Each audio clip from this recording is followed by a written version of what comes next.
The objective of each hand is to be the first player to obtain 2 armies or 2 sets of 4.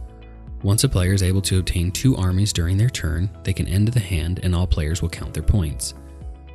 Within the deck there are 100 cards. There are 10 sets of 6, which is what you use to make armies. Each army has a different value at the end, so keep that in mind as you decide which ones you want to go for during the hand. There are also 9 different types of special cards that you can use either during battle or during your turn. To begin, remove the quick start cards and place them around the table for easy viewing. Shuffle the remaining cards and then deal 8 cards to each player. All other cards are placed in the middle of the table to create a draw pile.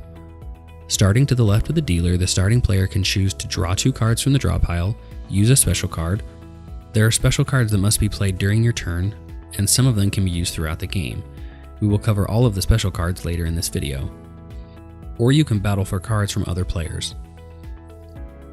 In our sample game, we have 4 players noted by the 4 player icons on each side of the screen. When you battle, take 1 numbered card from your hand, in this case a 6, and place it in the middle of the table to begin a prize pile. This forces all players at the table to place any matching cards into the prize pile as well, even if they have multiples. Player 2 has 2 wizard cards and must place both of them into the prize pile. Player 3 has 1 wizard, and player 4 doesn't have any wizard cards and will not be involved in the battle. It's important to remember that the initiating player only has to play 1 card, even if they have multiples. Each player involved in the battle has a chance to win the prize pile. Players 1, 2, and 3 will now choose a champion, which is generally another numbered card but could also be a special card from their hand. If any of the players would rather surrender their cards in the prize pile and not battle the other players, they can withdraw from the battle at any time before champions are revealed.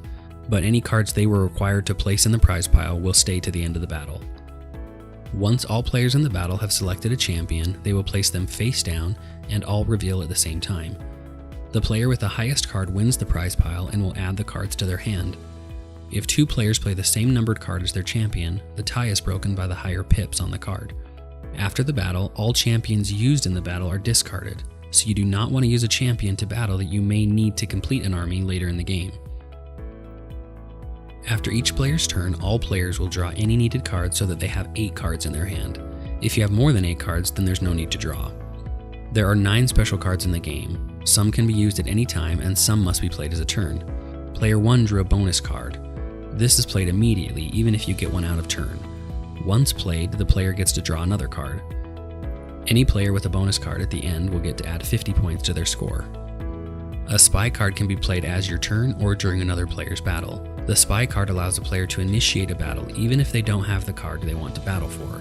It also allows a player to join a battle that they are not part of.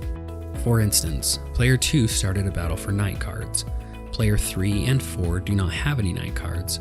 Player 1 has 1. Generally, only player 1 and 2 would battle for the knight cards in the prize pile, but player 4 uses a spy card to join the battle. Now player 4 could also win the prize pile. The rest of the battle is played as a standard battle. A spy could also be used to initiate a battle, not only to join one. The castle card can be played during a battle or to block a thief card, which we'll explain in a minute. When played during battle, the castle is played as a champion. When a player uses a castle as their champion, any cards they were forced to play into the prize pile are returned to them after the battle.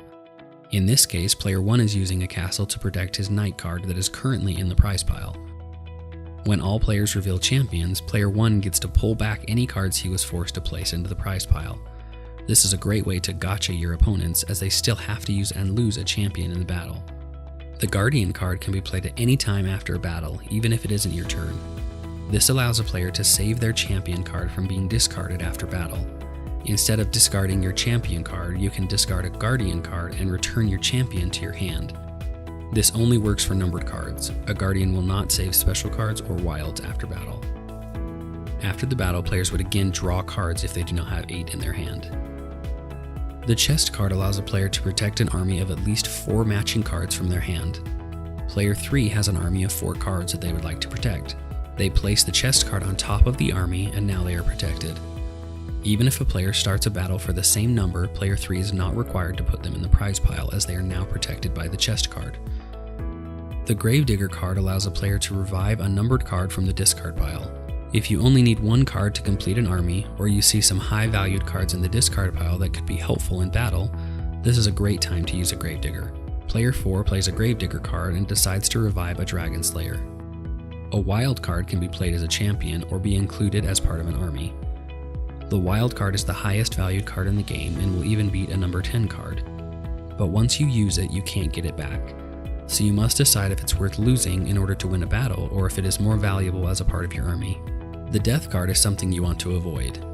The player with the death card in their hand is required to get 3 armies before they are able to end the hand, while all other players still only need 2 armies.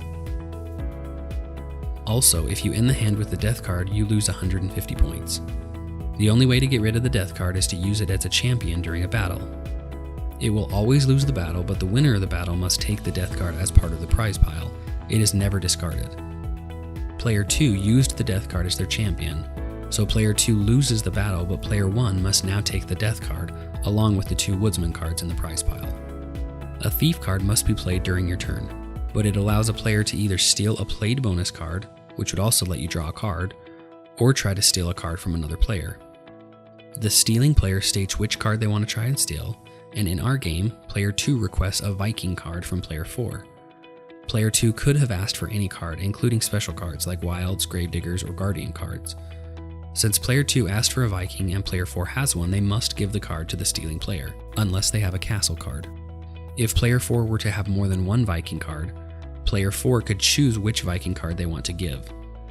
If you play a thief card and the player doesn't have what you ask for, then your turn is over, so ask carefully. Play continues until a player obtains the required armies and decides to end the hand during their turn. Player 3 was able to capture an army of villagers and soldiers and ends the hand. The player to go out first gets to add 50 bonus points to their score. Once the hand is ended, any player who has a completed army can count the points associated with that army towards their point total. So player 3 would get 300 for the army of villagers, 250 points for the soldiers. They would also get 50 points for going out first. It may take several hands, but once a player is able to obtain 1,000 points, they are the winner.